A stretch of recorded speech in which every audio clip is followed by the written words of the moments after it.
Alors les enfants d'Israël firent ce qui est mal aux yeux de l'Éternel. Et ils servirent Baal, les Baals. Ils abandonnèrent l'Éternel, leur Dieu, leur Père, qui les avait fait sortir du pays d'Égypte. Ils suivirent d'autres dieux parmi les dieux des peuples qui les entouraient. Et ils se prosternèrent devant eux.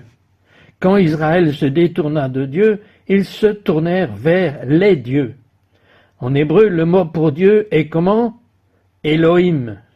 Le mot pour Dieu ou faux Dieu est Elohim. C'est le même mot. Donc le problème est que si vous vous détournez d'Elohim, vous finirez par vous tourner vers ces Elohim. Si vous vous détournez de Dieu, les dieux entrent en scène. Le vide ne va pas rester. La maison ne reste pas vide. Alors, qu'arriverait-il à l'Amérique? Quand Israël s'est détourné de Dieu, il s'est tourné vers les dieux. Le dieu principal en tête de liste était Baal. Son vrai nom est Baal. C'est pourquoi il y a deux A. C'est Baal. Quels étaient donc les signes de la présence de Baal dans une culture? Quand Baal est arrivé en Israël, cela a marqué un tournant vers le matérialisme. Baal était le dieu de ce monde. Baal était charnel.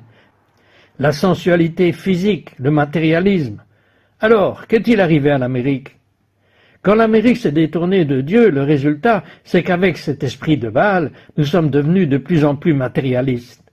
Nous avons vu notre culture s'éloigner de plus en plus de la spiritualité, vers plus en plus de matérialisme, de plus en plus sensuel, charnel et même vulgaire. C'est ce qui est arrivé à Israël. Lorsque l'esprit de Baal s'est emparé d'Israël, la nation est devenue païenne. Ainsi, le signe de Baal, de cet esprit, est de conduire une nation pieuse ou une nation chrétienne à la paganisation. Païenne. Eh bien, c'est exactement ce qui est arrivé à l'Amérique. Ils ne l'appelleront pas païen, bien sûr, mais c'est pourtant bien le cas. Toutes nos valeurs qui ont été renversées l'ont été dans le sens du paganisme. L'idée de tuer les enfants à naître vient du monde païen. L'idée de confondre les genres vient du monde païen, et bien d'autres choses encore. Ainsi, notre vision du monde, en réalité, nous sommes aujourd'hui plus proches du monde païen par nos valeurs que du passé chrétien. Le passage d'Israël à Baal a entraîné une prolifération de dieux et d'idoles. Voyez-vous, lorsqu'on supprime Dieu, on se retrouve avec des dieux Elohim et des idoles, car lorsque Dieu disparaît, on ne peut pas supprimer le besoin de Dieu. Donc, même lorsqu'on supprime Dieu, le besoin d'adorer demeure. Par conséquent, si vous n'adorez pas Dieu, vous allez adorer autre chose. Et la Bible dit que Baal, il y a en fait un pluriel pour Baal. Baalim. Baalim, cela signifie les ballots ou les nombreux Baals. Il y avait des ballots pour les villes, il y avait des ballots pour ceci et cela. Des Baals avec tous des noms différents, car Baal s'est reproduit. Chacun avait sa propre caution. Quand on enlève Dieu, tout devient Dieu. Quand on enlève Dieu, n'importe quoi devient Dieu. Quand on enlève la divinité, on finit par défier tout le reste. On enlève Dieu, on déifie ce qui n'est pas Dieu. Ainsi en Amérique, alors que notre culture enlevait Dieu, d'autres dieux proliféraient et devenaient plus puissants. Le moi, le plaisir, le confort, l'argent, le sexe, la pornographie, la drogue, tout ce que vous appelez. Même les idéologies sont devenues dieux. Le wokisme, où les gens suivent aveuglément leur nouveau Dieu et persécutent quiconque le remet en question. Quand on a un seul Dieu, le monothéisme, on a une seule vérité. Tout est lié, tout est cohérent. On a une seule vérité. Mais quand on a plusieurs dieux dans le paganisme, il n'y a pas une seule vérité. Il y a plusieurs vérités. Rien ne tient ensemble, c'est le chaos. En fait, c'est la confusion. Et avec Baal, il y avait plusieurs dieux au-dessus de vous. Il était le chef d'entre eux. Et donc, quand on s'éloigne de Dieu, on s'éloigne de la vérité. On s'éloigne de ce qui est objectif et vrai pour se tourner vers le subjectif. Ce que je pense, ce processus peut être appelé subjectivation. On s'éloigne de la vérité et même de l'idée qu'il existe une vérité. J'ai partagé cela vendredi, vous savez, cela a conduit des gens à dire « j'ai ma propre vérité, c'est vrai pour moi » ou « cette personne, c'est sa vérité personnelle ». Qu'est-ce que cela signifie? La vérité, par définition, n'est pas votre vérité personnelle. Vérité, 2 plus 2 égale 4, ça c'est vrai. Si ma vérité personnelle est que 2 plus 2 font 5, cela n'a aucune importance, car ce n'est pas vrai. Si un homme croit qu'il n'est pas un homme, mais qu'il est une femme, cela ne rend pas cela vrai. Si un homme croit qu'il est un chien, un enfant ou quoi que ce soit d'autre, cela n'a aucune importance, car ce qui s'est passé, c'est que nous avons supprimé la vérité. Quand on supprime Dieu, on supprime la vérité. Une fois la vérité supprimée, tout est possible. Pensez à l'idolâtrie. Qu'est-ce que cela implique? L'idolâtrie, c'est que quelqu'un fabrique une idole et fait de cette idole son Dieu. Or, Dieu est la réalité. Dieu est la vérité. Alors, quand on fabrique une idole, on fabrique la vérité. On crée sa propre vérité. Vous créez Dieu à votre image. Donc, si vous créez votre propre Dieu, vous créez votre propre vérité. Et si vous créez votre propre vérité, vous créez votre propre réalité. Ainsi, lorsque nous nous éloignons de Dieu, la société commence alors à s'éloigner de la vérité. Puis elle commence à s'éloigner de la réalité. Dire des choses comme « il n'y a pas d'homme ni de femme », vous êtes tombé de la réalité.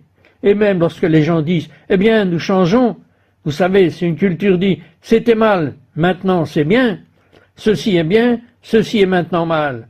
Cela change les voies de Dieu. Vous changez la réalité. Vous dites que vous êtes Dieu, car seul Dieu peut le faire. Appeler un homme une femme, ou une femme un homme, et redéfinir les mots, c'est un signe que vous essayez de tordre la réalité. Même le mot « trans » signifie transition. Vous passez d'une réalité à une autre, mais vous ne pouvez pas faire cela définitivement. Voici un autre signe de Baal et du paganisme. Le paganisme brouille les frontières. Si vous regardez les images ou les cultes païens anciens, vous constaterez qu'il brouille les frontières. Il brouille les frontières entre l'homme et l'animal, le masculin et le féminin, et entre Dieu et l'homme, ou entre la création et le Créateur. Il y a le polythéisme, qui signifie l'existence de plusieurs dieux. Mais il y a aussi le panthéisme, une autre facette du paganisme, le panthéisme. Vous savez ce que cela signifie? Tout est Dieu. En gros, cela affirme que tout est Dieu. Si tout est Dieu, alors rien n'est Dieu. Le monde est Dieu, c'est ce qu'il croit. Dieu est le monde. Vous savez où on peut le voir aujourd'hui? Dans les religions orientales, car les religions orientales affirment fondamentalement que le monde est Dieu et que Dieu est le monde. Tout est Dieu. On peut le constater dans le New Age, car le New Age est issu de croyances orientales. L'idée que vous êtes votre propre Dieu. Le Dieu, vous devez simplement connaître la divinité. Non, non, non. Et que le monde est Dieu, la nature est Dieu, par conséquent le culte de la nature. Vous adorez la nature. C'est païen. Nous n'adorons pas la nature, nous sommes les gardiens de la nature, mais nous ne sommes pas des adorateurs de la nature. Les frontières sont brisées. Les frontières entre l'homme et l'animal, encore une fois, brisées. Ce qui signifie que vous commencez à dévaloriser l'homme, à le traiter comme un animal, tandis que vous élevez les autres. Voici un autre signe de Baal. Baal signifie Seigneur, Seigneur maître, et il est dit que quand Israël s'est éloigné de Dieu, ils s'en sont pris à de nombreux seigneurs. Qu'est-ce que cela signifie? Cela signifie qu'ils se sont adressés à de nombreux seigneurs. Cela signifie qu'à mesure que l'Amérique s'est détournée de Dieu, elle a commencé à se tourner vers d'autres seigneurs et maîtres. Nous ne sommes pas devenus plus libres, nous sommes devenus de plus en plus dominés par les substances, par les médicaments, par les drogues, par l'alcool, par la pornographie, par les médias, par Internet, par tout cela. Nous sommes devenus plus esclaves, car lorsqu'on se détourne de Dieu, on se retrouve avec de nombreux Baals et de nombreux maîtres. Il y a ensuite un autre lien. Voyez-vous, dans le paganisme, encore une fois, lorsqu'une personne fabrique une idole et vénère l'idole, que dit-elle? Elle dit que le Créateur devrait vénérer la création. Vous comprenez? Nous sommes faits à l'image de Dieu. Donc nous disons en réalité que Dieu devrait nous vénérer. C'est en réalité égocentrique. C'est l'inverse. L'inversion de la réalité, car la réalité est que la création vénère le Créateur. Le Créateur n'adore pas le Créateur. Mais dans l'idolâtrie, le Créateur adore la création, et nous adorons les œuvres de nos mains. Or, il y a une autre révélation ici, car lorsque Paul s'adressa au monde païen sur l'aéropage, il parla d'idolâtrie, Et le mot qu'il utilisa pour parler d'idolâtrie était le mot grec techné, dont nous tirons le mot technologie et le mot tech. Alors, quelle est la révélation? Lorsque l'homme se détourne de Dieu ou de l'Amérique, il finira par adorer les œuvres de ses mains. Il adora sa propre technologie. Ainsi, à mesure que l'Amérique et l'Occident se détournèrent de Dieu, nous sommes devenus de plus en plus esclaves de notre propre technologie. Vous voulez en faire l'expérience? Demandez à quelqu'un de vous prendre votre téléphone portable pendant une semaine. Nous sommes devenus une nation, une culture accro à notre technologie, accro à nos ordinateurs. Et de plus en plus, l'homme est au service de la technologie qui devient son maître. Et maintenant, avec l'intelligence artificielle, on atteint un tout autre niveau, car désormais, elle vous dicte votre conduite, elle prend le contrôle de votre cerveau. Il y a un passage des Écritures, une autre révélation de la Bible, qui dit que ceux qui adorent des idoles deviennent comme leurs idoles. Vous vous souvenez du passage où Dieu dit qu'ils deviennent comme leurs idoles, ils sont muets et sourds? Eh bien, en d'autres termes, ceux qui servent leur technologie deviendront comme leur technologie. Qu'est-ce que cela signifie? Les gens deviendront moins humains, plus semblables à des ordinateurs, moins capables de socialiser, comme une grande partie des jeunes accros. Et ils n'ont plus de lien les uns avec les autres, tandis qu'avec la technologie, ils s'approprieront de plus en plus les fonctions humaines, allant jusqu'à penser à notre place. Or, voici le problème. Lorsque l'esprit de Baal s'empare d'une culture, il ne s'attaque pas seulement à la culture en général, il s'attaque au peuple de Dieu, il s'attaque aux adorateurs de Dieu, il s'attaque à l'Église. Autrement dit, Baal s'attaque à l'Église. Je veux vous montrer quelque chose. Exode 32 dit ceci. Alors l'Éternel parla à Moïse. Moïse était sur le mont Sion. Le peuple est en bas et ils décidèrent d'adorer un veau d'or. L'Éternel dit, « Descends, Moïse, sans tarder, car ton peuple, que tu as fait sortir du pays d'Égypte, s'est mal conduit. Ils se sont rapidement détournés du chemin que je leur avais donné, que je leur avais prescrit. Ils se sont fait un veau de métal fondu, et ils l'ont adoré, et lui ont offert des sacrifices, en disant, « Voici votre Dieu, Israël, qui vous a fait sortir d'Égypte. » Réfléchissez-y, quand on pense au veau d'or, on se dit, « Ok, ils se sont juste tournés vers un autre Dieu. » Mais voilà qu'ils disent, « Non, non, c'est le Dieu d'Israël. Ce veau est le Dieu d'Israël qui vous a fait sortir d'Égypte. » Alors, peut-on trouver des preuves de l'existence de Baal dans l'Église? Eh bien, tout d'abord, on trouve Baal dans de nombreuses dénominations traditionnelles qui se sont éloignées de Dieu. En gros, elles ont abandonné la parole de Dieu. C'était progressif. Et puis, une fois qu'on se détourne de la parole, on ouvre la porte au Dieu. Voyez sur la montagne avec Moïse, il y avait la parole. En bas, il y avait le veau d'or. C'est l'un ou l'autre. Et de nombreuses dénominations se sont détournées de la parole il y a des années. Vous ne l'avez pas pour autant remarqué, parce qu'elles ont suivi le monde. Mais vous ne saviez pas où elles allaient avec le monde, à cause de la culture qui était chrétienne. Mais alors que la culture sombrait dans les abîmes de l'apostasie, ces églises étaient pleinement embarquées dans le mouvement et le constat est le suivant. On a maintenant des églises qui bénissent et sanctifient ce que la Bible appelle une abomination. Et on a des églises qui bénissent le meurtre des enfants à naître. Le bénir, c'est de l'idolâtrie. On a des églises avec des drapeaux arc-en-ciel qui encouragent la mutilation génitale et elles la sanctifient et la défendent et elles persécutent ceux qui suivent Dieu. C'est intéressant aussi car généralement ce sont les mêmes églises qui haïssent le plus Israël et elles chercheront à défendre leur point de vue. Elles diront que c'est basé sur une révélation divine. Elles sont spirituelles, elles sont tolérantes. Non, elles ne le sont pas, elles ont simplement apostasié. Elles ont suivi le mouvement, et quand la culture s'est enfoncée dans les profondeurs, ils lui ont ressemblé. C'est tout. Mais voyez-vous, démasquer Baal dans ces églises, démasquer Baal dans les églises apostates, c'est assez facile. C'est comme une évidence. Mais je veux parler de Baal dans une autre église. Baal dans l'église évangélique. La véritable église des nés de nouveau, car nous ne réalisons pas que Baal s'y est aussi infiltré. Que fait Baal? Baal est du monde. Donc l'esprit de Baal influence l'Église pour qu'elle devienne comme le monde, comme la culture. Vous voyez, l'Église est censée influencer la culture, mais ce qui s'est passé, c'est que la culture a davantage influencé l'Église que l'Église n'a influencé la culture en Amérique. l'influence de Baal. Comment dire? Il éloigne les gens de la vérité objective. Dieu a la vérité objective, les multiples vérités, c'est-à-dire la vérité de la parole de Dieu, à ce que je pense, ce que je ressens. Cela mène au relativisme et à l'élévation des émotions qui font partie intégrante de notre culture. Je ne ressens pas l'amour de Dieu. Eh bien, peu importe si tu ressens l'amour de Dieu, si tu connais l'amour de Dieu, alors tu le ressentiras. Je ne me sens pas sauvé. Il ne s'agit pas de se sentir sauvé.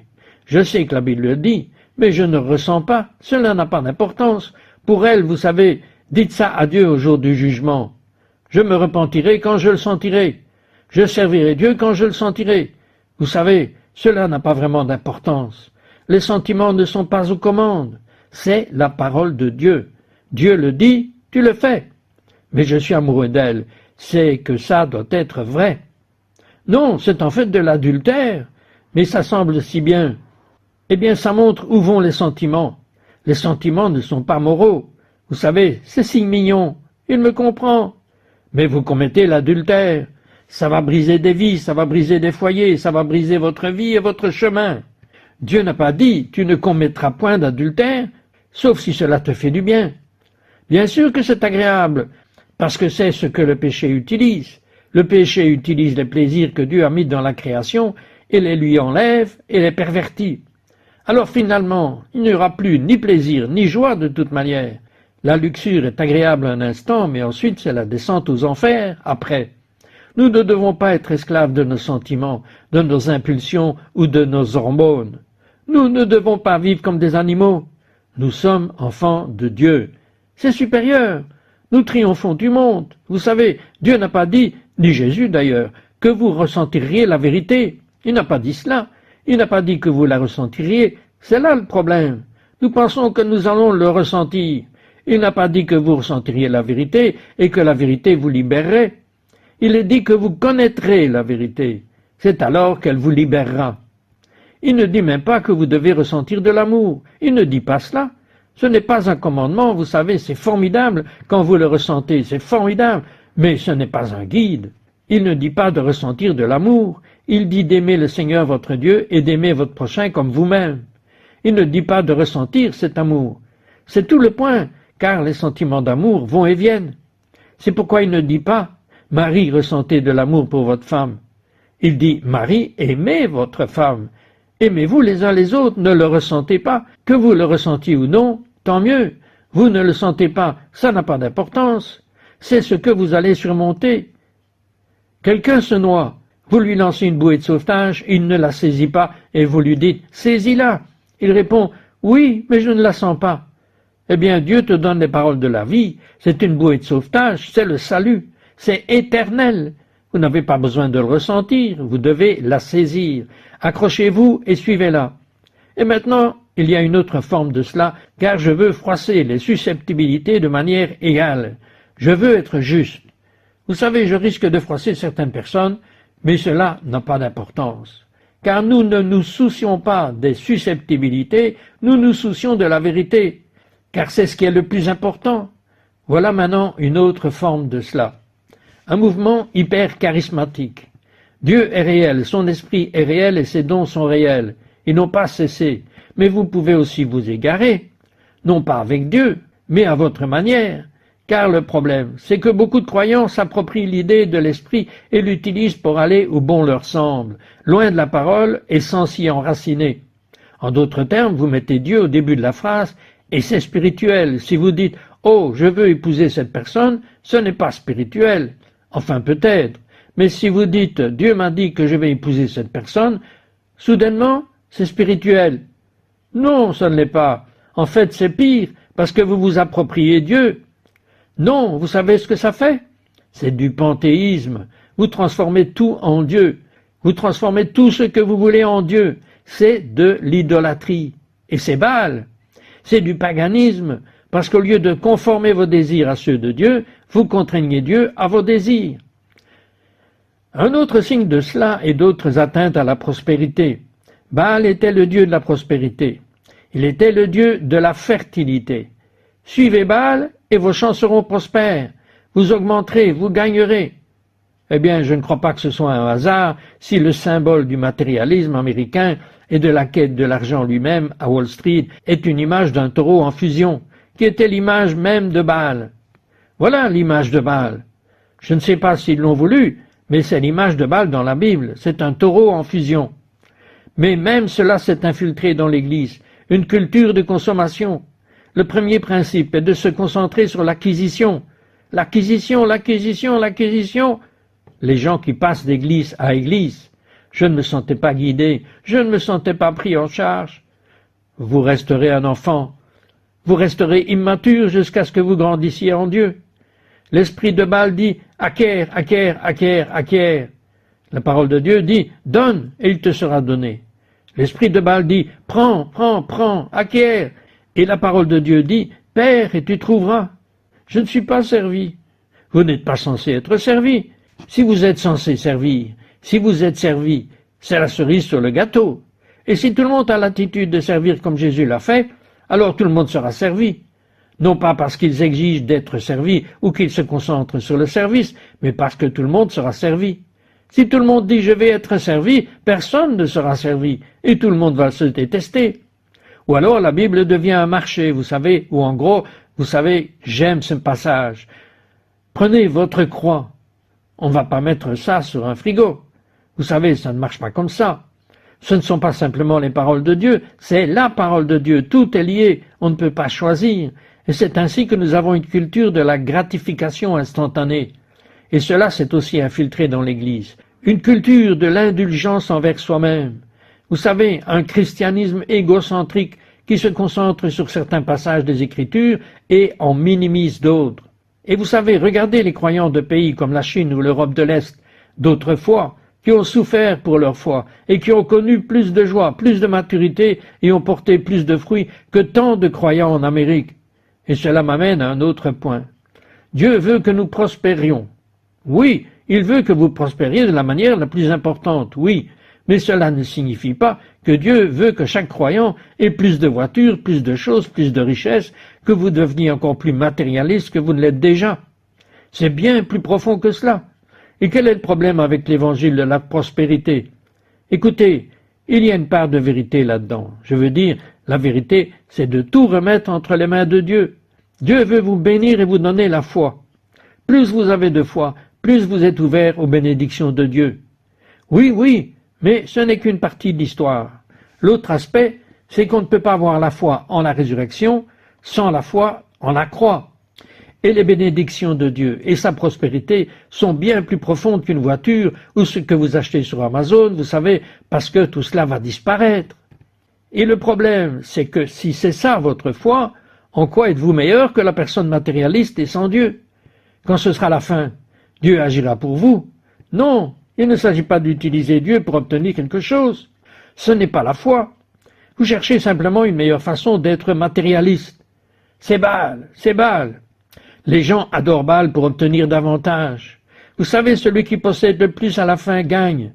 Non, ce n'est pas notre foi. Vous savez, alors oui, confiez vos besoins à Dieu. Ayez confiance en Dieu et en son dessein, qui ne sera peut-être pas ce que vous demandez, mais ce sera mieux. Et le plus important, c'est que la prospérité ne s'achète pas sur Amazon. Et ne croyez pas que tout ce que vous confessez se réalisera. Ce n'est pas notre foi, ce n'est pas biblique, c'est du paganisme. C'est même du blasphème, parce que vous n'êtes pas Dieu. Seul Dieu peut parler et tout arrive. La Bible dit, oui, demandez et vous recevrez, mais demandez selon sa volonté. C'est sur cela que vous pouvez vous appuyer. Et sa volonté est la meilleure, que vous le pensiez ou non. Notre foi ne consiste pas à ce que Dieu soit notre serviteur. Même si Jésus nous a lavé les pieds, il s'agit d'être son serviteur. Nous ne sommes pas là pour donner des ordres à Dieu, nous nous soumettons à notre Dieu. Sinon c'est Baal.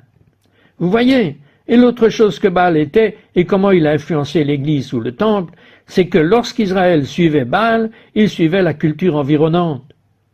Faisons attention à ne pas finir par suivre la culture au lieu de la suivre à l'encontre de Dieu.